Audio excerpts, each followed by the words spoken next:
podcast, we have Maria. Maria is a UX UI designer at Papa John's, and we're really excited to have her perspective on our podcast today. Detroit Labs Bites here at the QSR conference in Atlanta, QSR Evolution and NextGen. You know, it's two conferences in one, but it's double trouble, so we're excited to be here. But Maria, would you take just a brief second and introduce yourself to our folks out there? Of course. So hi there, I am Maria Valero and I work in Papa John's. I am the Director of International Design. So people is like, what do you do?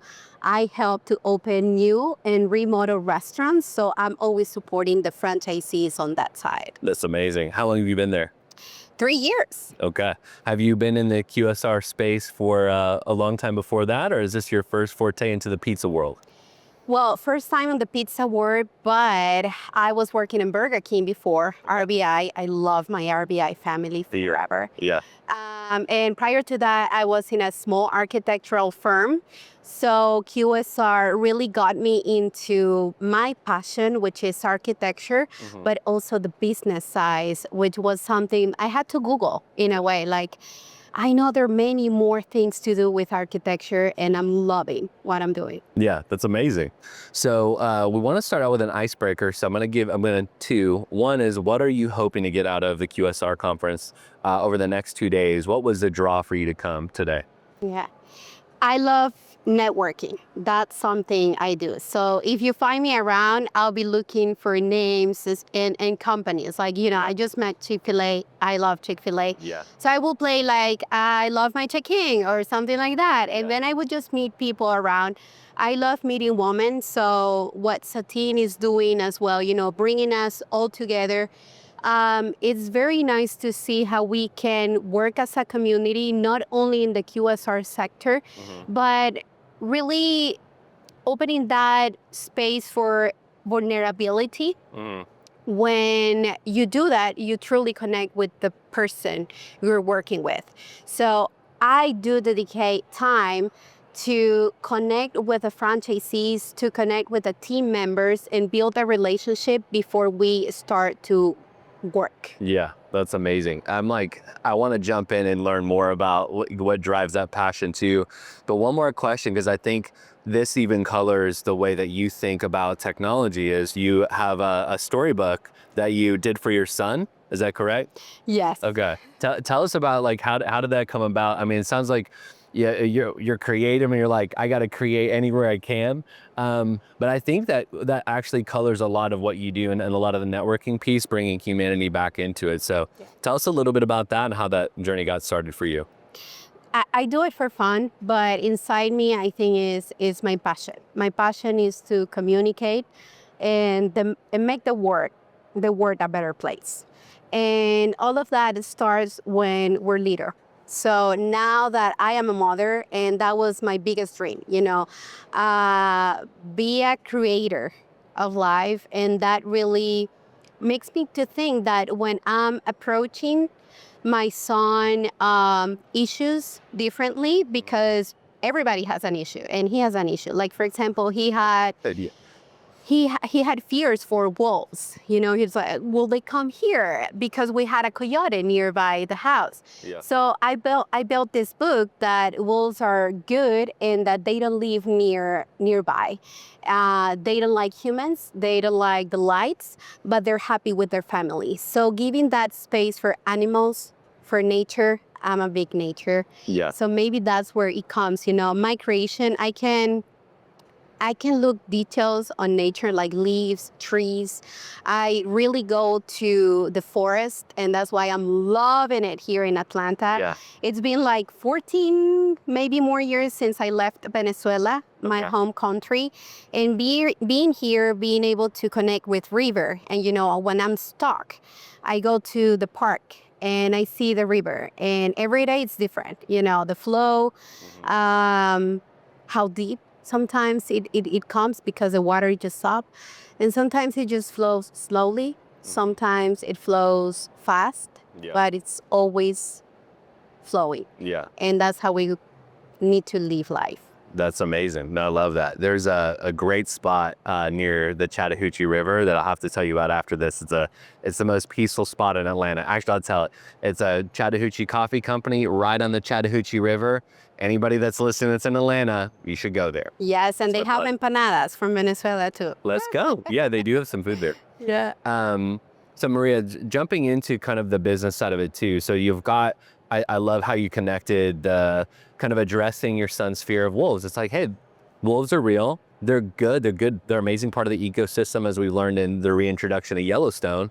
But that's a lot, I think, in design, is helping people get over fears. And I think for us, what we do at Detroit Labs, I take pride in the discovery phase of a lot of our projects. Like I just mentioned, the financial literacy application we're working on.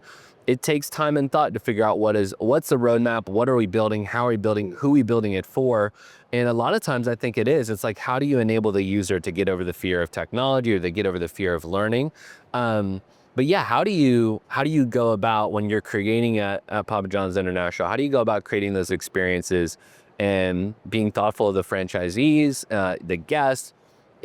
There's a lot of complexity in that, and it takes a lot of thought. So I'm just curious how you navigate those waters. So as you see, I'm very passionate. I work with passion. I have a lot of creativity into my work. So when it came into Papa John's, we were creating the new image. And the new image was to serve the franchisees, because we had a photo of what a restaurant should look like. And creating a new experience was something really nice, in my case, internationally. So I got to sit down and think, okay, how am I going to make franchisees happy? Because coming with a new image after 30 years, they're going just to step back a little bit, especially with a new face. And something that I've learned, and that's I like to flip the pancake in a way, So I don't see issues as issues, but as opportunities.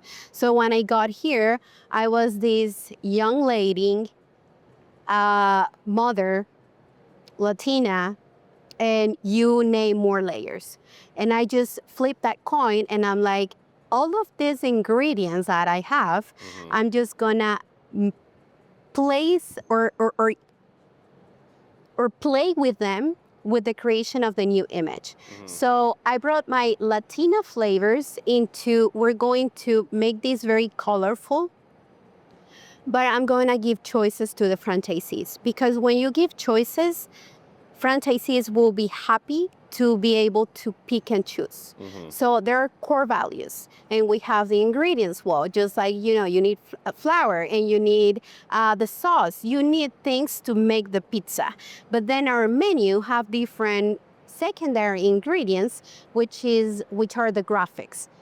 So franchisees love the secondary ingredients, just like I love the Hawaiian pizza. I love the pineapple, and not many people. Oh yeah, do, right? I love pineapple pizza. Throw pineapple and ham on a pizza, it's a good day. Yes. Yeah. The thin crust, I love that one. So get it from Papa John's. Okay. It's great. My son and I, we get it every Friday. Yeah, let's go. That's a tradition. Yeah, so we're in 43 plus countries, and getting to know our franchisees and our team from China, from Korea, Asia, knowing that they like neutral tones, that they will use the basil green that we have, because that's what Papa John's is, green and red here and there, but they're more neutral. But then you go to Latin America, and they're very fun, and you like, the lights and the colors, or they're pleased. But then go to UAE and Qatar. I can say which is my favorite restaurant, really, because all of them are looking amazing. Thank you for our franchisees, and I guess the support that they get in that way. But UAE, they're beautiful. In Qatar, they go above and beyond. So having the premium package, having medium and a low, we call it the thin crust, the cross style, and the I just went away, my goodness. But it's okay. We have it all. We have it all for the franchisees, and that's why our stores are looking amazing. Yeah, that's amazing. So you're able to, within brand standards, create a palette for all of the franchisees? Because you're talking a lot of different cultures, a lot of different demographics, and I think for me, I'm like, I've seen Papa John's that's, you know, local to Atlanta, local to the Southeast, but I haven't gone to Qatar to see and experience a Papa John's there.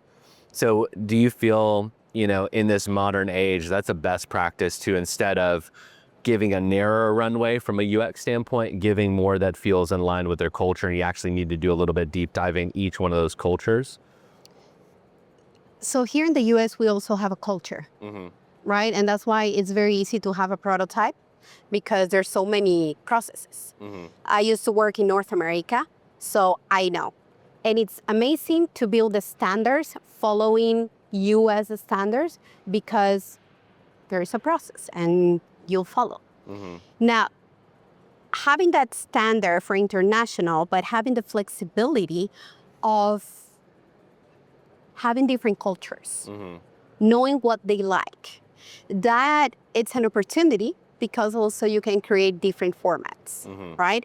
You need to understand how is that your clients wants to get your product.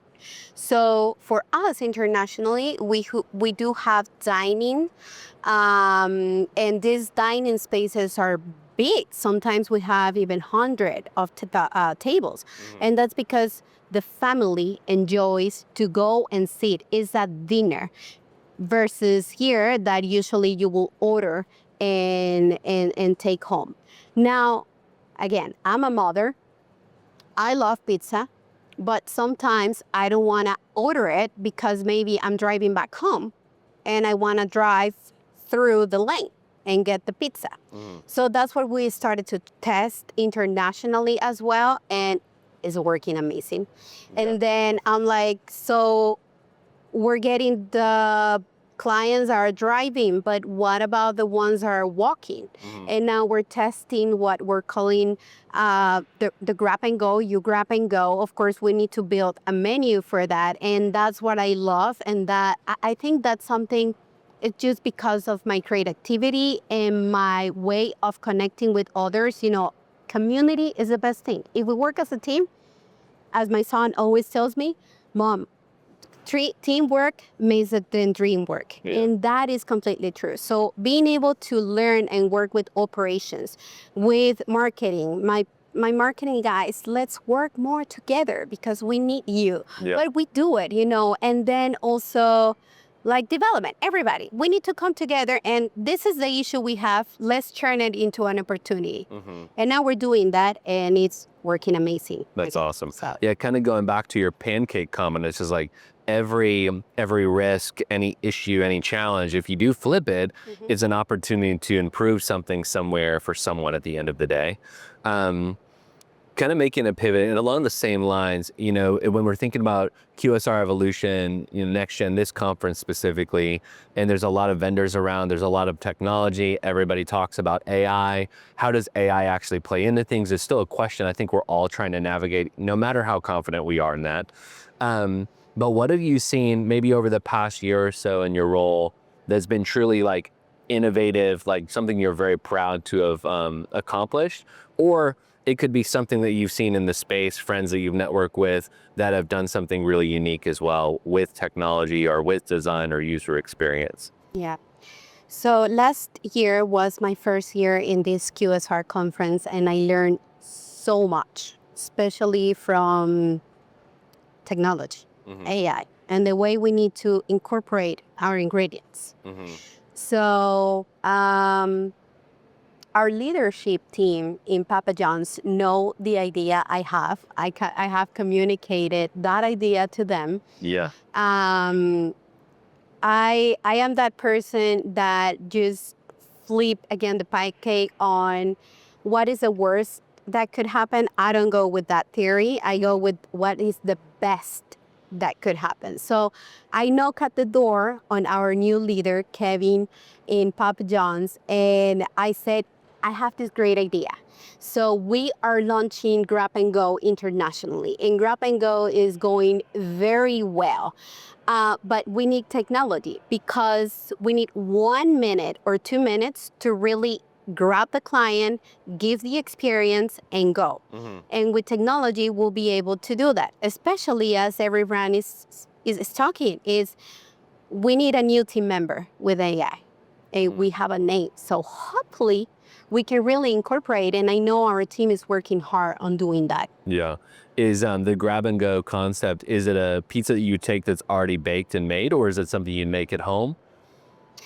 Well, I've heard that, Yeah. which is pretty cool, but That's a new one for me too. I'm like, I haven't used that personally, but I was curious what the grab and go model was for you that's a little different. yeah, for these to get approved, we had to work very close with operations and marketing, because our tagline is better ingredients, better pizza, right? And we need to make sure that that quality in that grab and go is the same.